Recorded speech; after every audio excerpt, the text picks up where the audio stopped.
You know that little voice in your head? The one that gives you a pat on the back? Or sometimes really gives you a hard time? Where does that actually come from?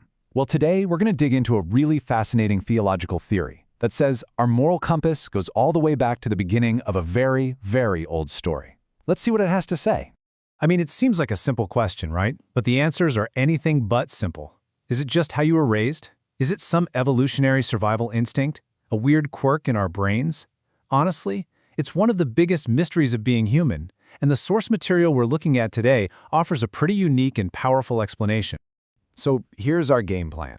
We're going to start with why conscience is such a puzzle in the first place, then unbox this whole idea of a primordial blueprint. We'll look at how it was supposed to work, how it apparently broke, and what that all means for that little voice we deal with every day. And then we'll see if we can apply it to a modern-day problem. All right, let's jump right into Section 1, the conscience enigma. The basic problem is this. After thousands of years of thinking about it, why can't we all seem to agree on what conscience even is?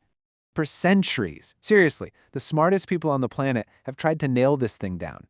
Philosophers, psychologists, they can all describe what our conscience does, right?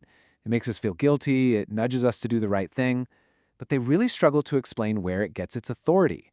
Why does it feel so real, so binding? Our source material points out that this is a huge problem, that a truly satisfying answer seems to stay just out of our grasp.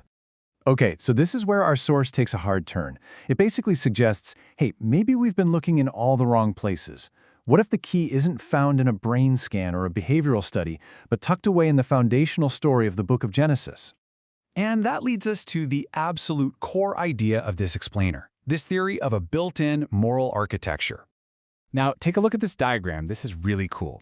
The author argues that humans were essentially created with this built-in ability to just get the fundamental order of reality.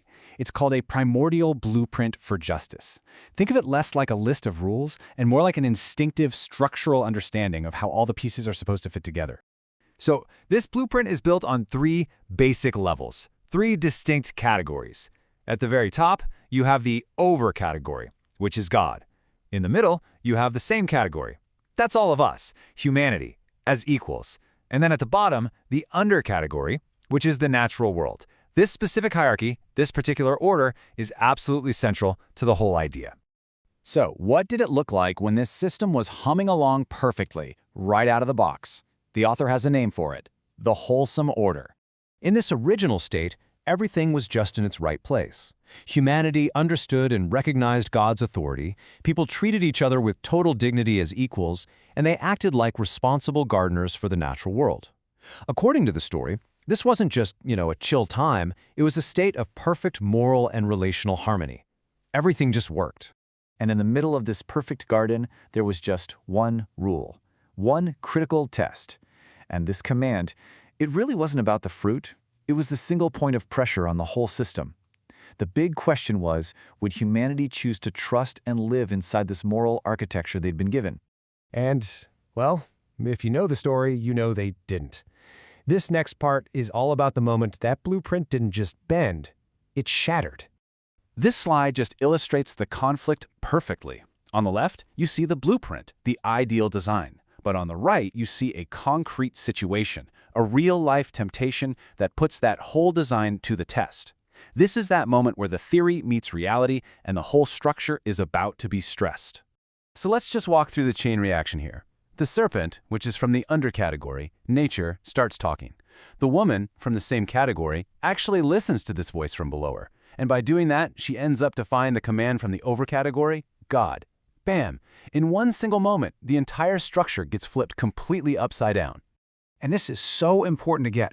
The theory argues this was way more than just breaking a rule. This was a catastrophic systems failure. It was like pulling the keystone out of an archway. The entire structure of moral reality just collapsed. And there, in the rubble of that collapse, something totally new was born. This is the theory's big explanation for where our conscience comes from. The story says that after this happened, humanity now had the knowledge of good and evil. But, and this is the key, this wasn't some kind of superpower or an upgrade. According to this framework, it was a consequence, a brand new and pretty painful awareness. And here it is, the big reveal. Conscience, according to this theory, is the echo of that lost harmony. It's the ghost of the original blueprint still rattling around inside of us. It's that deep, gut-wrenching feeling that things aren't quite right with the world, and they aren't quite right with us. It isn't a perfect guide. It's the lingering pain of a broken one. So, that's the whole theory in a nutshell. But, is this ancient blueprint just a cool story, or does it have any real relevance for how we live our lives today? Let's try to put it to the test with a modern example. The source gives this fantastic, really simple example. A woman comes across an accident, and there's an injured child and an injured horse.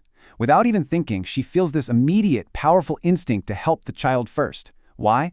Well, the theory says it's because that broken blueprint is still running in the background. She instinctively knows that a human life from her same category takes priority over an animal life from the undercategory. Choosing the horse over the child would feel deeply, fundamentally wrong. And that's the big takeaway right there. The argument is that this moral grammar, this sense of a natural hierarchy of value, is still buried deep inside us. Our moral instincts, those gut feelings of right and wrong, are just the faint, sometimes distorted echoes of that original perfect order. So, we're left with a pretty profound question to chew on. What if that voice in your head isn't a guide to perfection at all, but a constant, painful reminder of a perfection that was lost? Is it possible our conscience is nothing more than the echo of an ancient, broken order? It's a fascinating way to think about it, that's for sure.